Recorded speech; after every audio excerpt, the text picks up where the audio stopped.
থাকবো না তো বদ্ধ ঘরে, দেখবো এবার জগৎটাকে। কাব্য করে বললেও আসলে জগৎ নয়, দেখতে বেরোলাম পাশের, একেবারে আমাদের রাজ্যের পাশেই আসাম এবং অরুণাচল প্রদেশের কিছু অংশ দেখার জন্য। 2025 সালের 15ই মে শুরু হলো আমাদের যাত্রা। কলকাতা এয়ারপোর্টে পৌঁছালাম, আমাদের ফ্লাইট সেই রাত 8টায়।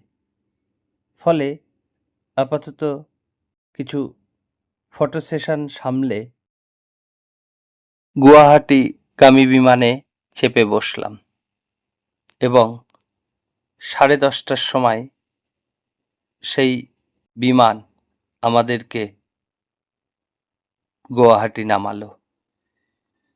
গুয়াহাটি অর্থাৎ নর্থ ইস্ট ইন্ডিয়ার প্রবেশদ্বার, সেই নর্থ ইস্ট ইন্ডিয়ার বা 7 সিস্টার প্রবেশদ্বার দিয়ে আমরা বেরোলাম। বাইরে আমাদের গাড়ি আলোকোজ্জ্বল এই রাস্তা দিয়ে এয়ারপোর্ট ভিআইপি রোড দিয়ে আমরা চলেছি আমাদের হোটেলের উদ্দেশ্যে। আলোকোজ্জ্বল এই রাস্তা দিয়ে হোটেলে পৌঁছাতে পৌঁছাতে আমাদের রাত 12টা বেজে গেল প্রায়। সময় নষ্ট না করে হোটেলে দ্রুত চেক ইন করলাম, কারণ পরের দিন আমাদের রয়েছে কামাখ্যা মায়ের দর্শন। গুয়াহাটি থেকে কামাখ্যা 15 কিলোমিটার। আমরা খুব ভোরে তৈরি হয়ে বেরোলাম কামাখ্যার পথে। যেতে যেতে আমরা কামাখ্যা মন্দিরের ইতিহাস সংক্ষেপে জেনে নিই। ভারতের উত্তর পূর্বে আসামের গুয়াহাটির উপরে অবস্থিত এক রহস্যময় পাহাড় নীলাচল, আর সেখানেই রয়েছে এক প্রাচীন শক্তিপীঠ কামাখ্যা মন্দির। এই কামাখ্যা মন্দির শুধুমাত্র একটা মন্দির নয়, এটা একটা মহাশক্তির কেন্দ্র, যার সাথে জড়িয়ে আছে ধর্ম, পুরাণ এবং রহস্যের এক জটিল মিশ্রণ। হিন্দু পুরাণ অনুসারে সতীর দেহ ছিন্ন হওয়ার পর তার বিভিন্ন অঙ্গ প্রত্যঙ্গ বিভিন্ন স্থানে পতিত হয়। এই স্থানগুলোই হলো শক্তিপীঠ। 51টি শক্তিপীঠ আছে। কামাখ্যা মন্দিরে পতিত হয় সতীর যোনি, অর্থাৎ নারী শক্তির প্রতীক। এই কারণেই এটি সর্বাপেক্ষা পবিত্র এবং শক্তিশালী শক্তিপীঠ হিসাবে বিবেচিত হয়। আমরা কামাখ্যা মন্দিরে পৌঁছালাম, পুজো দিলাম। এই মন্দিরটার দিকে তাকালে যে গম্বুজটা দেখা যাচ্ছে, গম্বুজগুলো, এর স্থাপত্য এক অসাধারণ নিদর্শন। মূল মন্দিরটা গম্বুজাকৃতি এবং এর চারপাশের ছোট ছোট মন্দিরগুলো তান্ত্রিক সংস্কৃতিরই প্রতিফলন। মন্দিরে কোনো মূর্তি নেই, পূজা হয় একটা যোনি আকৃতির পাথরে, যা একটা প্রাকৃতিক প্রস্রবণের দ্বারা সবসময় ভেজা থাকে বা একটা জলপ্রবাহ থাকে। নারকেল ফাটিয়ে পুজো দেওয়া শেষ হলো।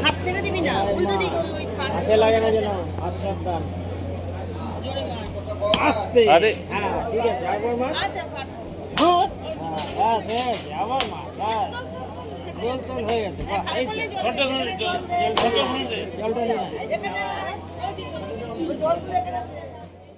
পুজো দেওয়া, নারকেল ফাটানো পর্ব শেষ হলো।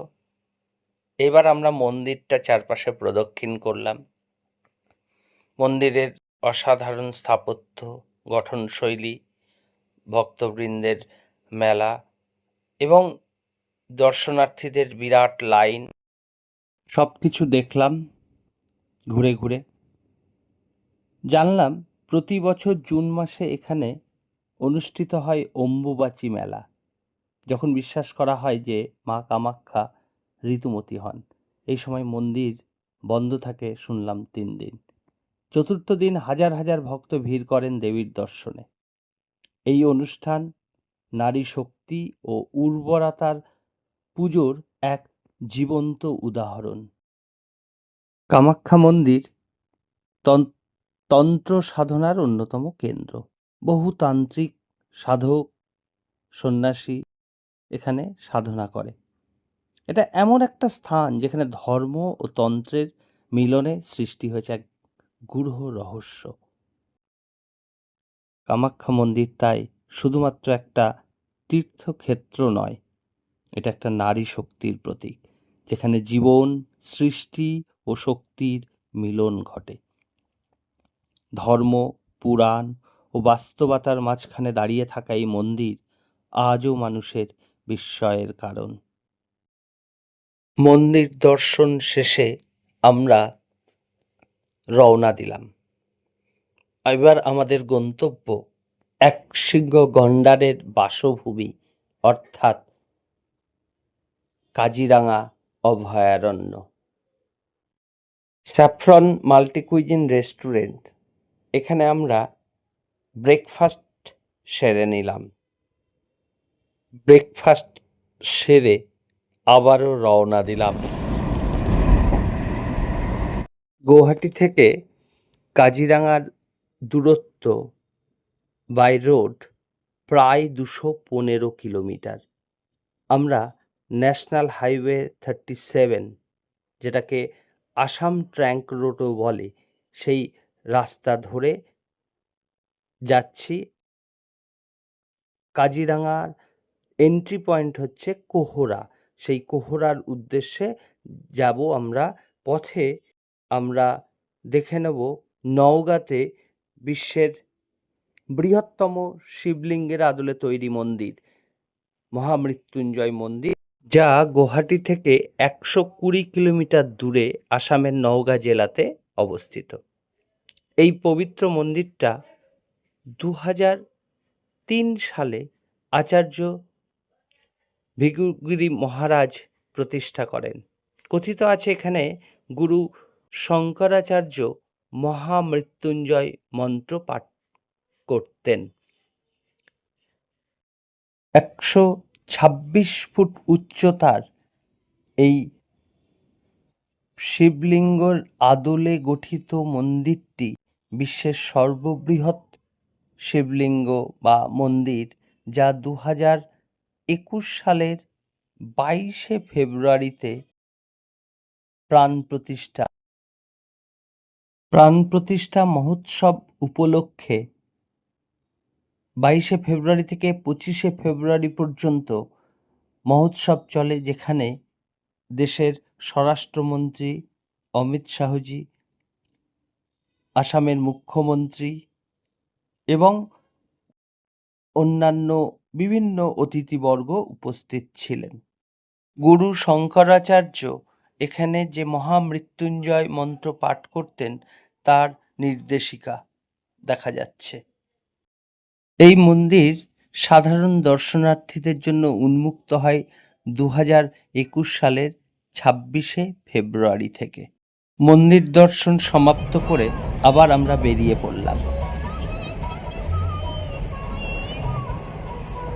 দুপুরে রাস্তার ধারে উপভোগ ধাবায় দারুণ থালি দিয়ে লাঞ্চ সেরে আবার রওনা দিলাম কাজিরাঙার উদ্দেশ্যে। দুপাশে সুন্দর ঘন জঙ্গল রয়েছে, মাঝখান দিয়ে অসাধারণ রাস্তা, জঙ্গল করিডোর দেখতে পাচ্ছি, যেখানে কোনো হাতিরা এই রাস্তা পারাপার করে, ফলে গাড়ির গতি একটা সীমার মধ্যে থাকে।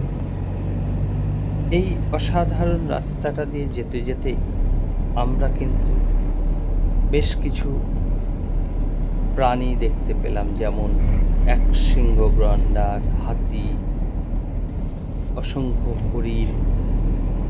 এই জঙ্গলের অর্থাৎ এই কাজিরাঙা জাতীয় উদ্যানের সূচনা কিন্তু খুব অদ্ভুতভাবে হয়।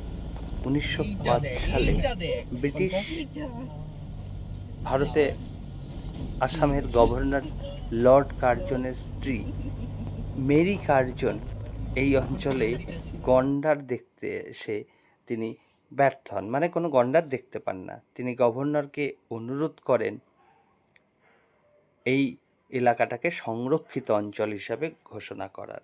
আমরা কিন্তু অলরেডি একটা হাতি দেখেছি, এই যে হাতিটা, এই হাতিটাকে আমরা দাঁড়িয়ে অনেকক্ষণ ধরে দেখেছি।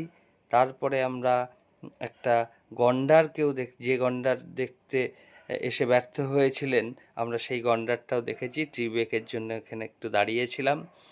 তারপরে আমরা হোটেলে এসে পৌঁছালাম। হোটেল ছিল আমাদের বালাজি। হোটেল থেকে আমরা ফ্রেশ হয়ে বেরোলাম। রাতে বাবার মামা বাড়িতে আমরা রাতের খাবার ভুরিভোজি বলা ভালো, রাতের খাবার খেলাম। একটা পারিবারিক মুহূর্তের ছবি তোলা হলো, গল্প আড্ডা সব কিছু শেষে অনেকটা রাতে আবার আমরা হোটেলে বালাজিতে ফিরে এলাম।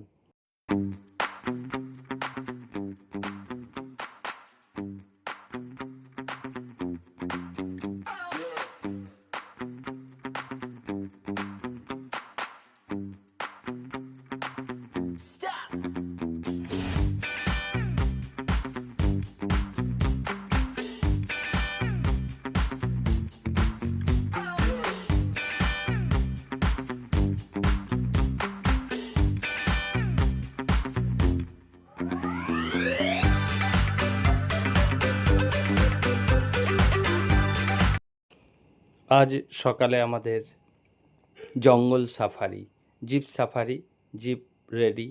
আমরা সেই জিপে করে জঙ্গলে ঢুকছি। শুরুতে কিছু ফটো সেশন চলল। রাইনো পয়েন্ট যাব, তার আগে আমরা নকল রাইনোর সামনে, মিউজিয়ামের সামনে দলবদ্ধ ছবি, বিভিন্ন ভঙ্গিমাতে ছবি তোলা হলো। এরপরে আমরা এই সাফারি, আমাদের মূল সাফারি শুরু হবে। মূল সাফারি টাইম আমরা বেরোতে বেরোতে প্রায় 7টা বেজে গেছিল। পারমিট সমস্ত অংশ কমপ্লিট করে আমরা সাফারিতে বেরোচ্ছি। এই কাজিরাঙা জঙ্গলটি 1908 সালে রিজার্ভ ফরেস্ট হিসাবে ঘোষিত হয়। 1950 সালে এটাকে ওয়াইল্ড লাইফ স্যাংচুয়ারি হিসাবে ঘোষণা করা হয়, আর 1974 সালে এটা ন্যাশনাল পার্ক হিসাবে ঘোষিত হয়। সর্বশেষ 1985 সালে ইউনেস্কো একে ওয়ার্ল্ড হেরিটেজ সাইট হিসাবে ঘোষণা করেছে। এই প্রসঙ্গে একটা খুব মজার ঘটনার কথা বলি, যে এই কাজিরাঙা নামটা এসেছে কিন্তু একটা স্থানীয় কিংবদন্তি থেকে, যেখানে কাজি নামে এক নারী এবং রাঙা নামের এক তরুণের ট্র্যাজিক প্রেমের কাহিনী রয়েছে। সেই অনুসারেই এই জঙ্গলের নামকরণ কাজিরাঙা বলে অনেকে মনে করেন। জানি না এর সত্যতা কতটা, তবে এখানে অনেকের মুখেই এই ধরনের কথা শুনলাম। যাই হোক, খুব সুন্দর উপভোগ্য জিপ সাফারি করছি আমরা। বিভিন্ন জীবজন্তু, জংলি জানোয়ার, বিশেষত অসংখ্য হরিণ, হাতি, একশৃঙ্গ গন্ডার, এই যে একশৃঙ্গ গন্ডার প্রচুর সংখ্যক দেখতে পেয়েছি। আর তবে বাঘ দেখতে পাইনি, কিন্তু হরিণের হরিণের যুদ্ধ, খুব সকালবেলায় দুই হরিণ শিঙে শিং বাঁধিয়ে যে যুদ্ধ করছে, এই অভাবনীয় অভূতপূর্ব দৃশ্য সত্যি সাফারিটাকে অসাধারণ করে তুলেছিল।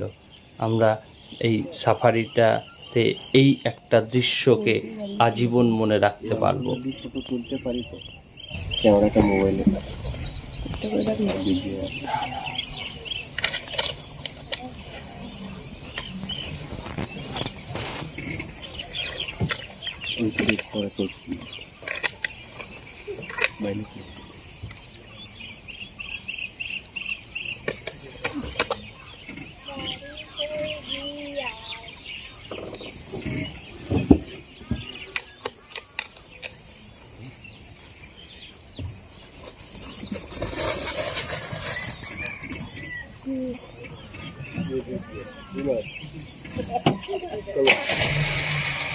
উইনার আবার না, ও তো চলে যাবে, ও তো তাড়াই করছে। না, ও তো তাড়াই করছে, ও উইনার হয়ে গেল।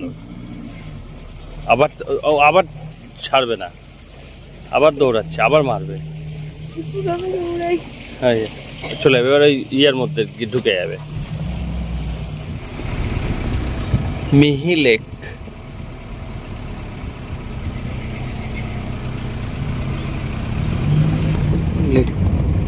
লেকটা ওই তো গান্ডার এই পানির মধ্যে এই তো গাছে। ওই বাবা পুরো নাক ফাক ডুবিয়ে দিয়ে যাচ্ছে তো। কি লাগছে বাইরে তো সকাল সকাল স্নান করছে।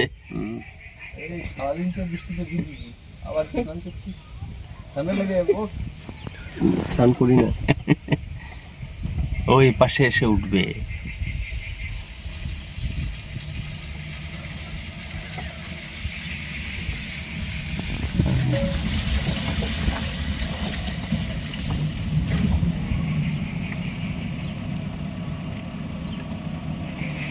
কত বড়। এইদিকে কি এইটা কি বলতো ওই পিঠে না সেটা না কাঠের পেছনে কি একটা মারছে। পিঠে উঠলে ও বেচারা আর কিছু করতে পারবে না।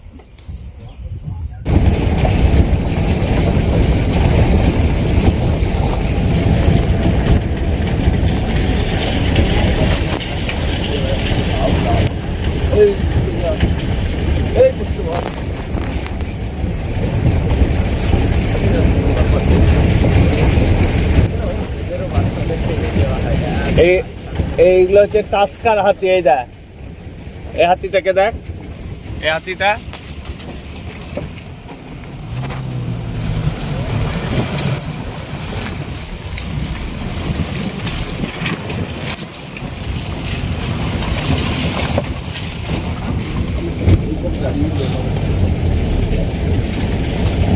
চলো।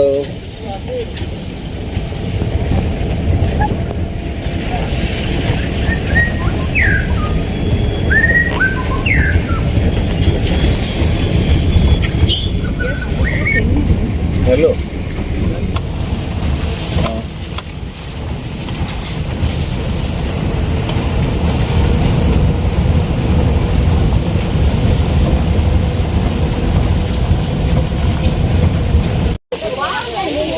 বাচ্চাটা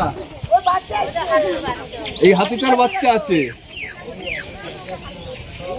হ্যাঁ, ওই হাতির পেছনে দেখো।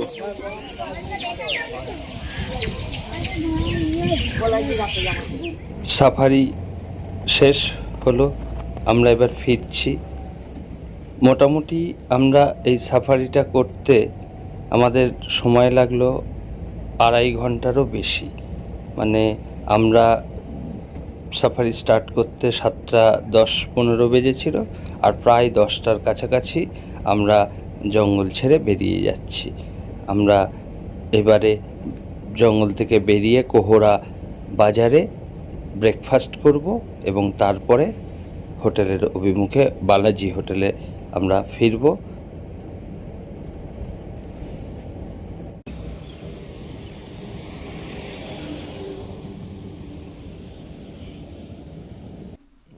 বালাজি হোটেলের মালিক আমাদের স্বাগত জানালেন।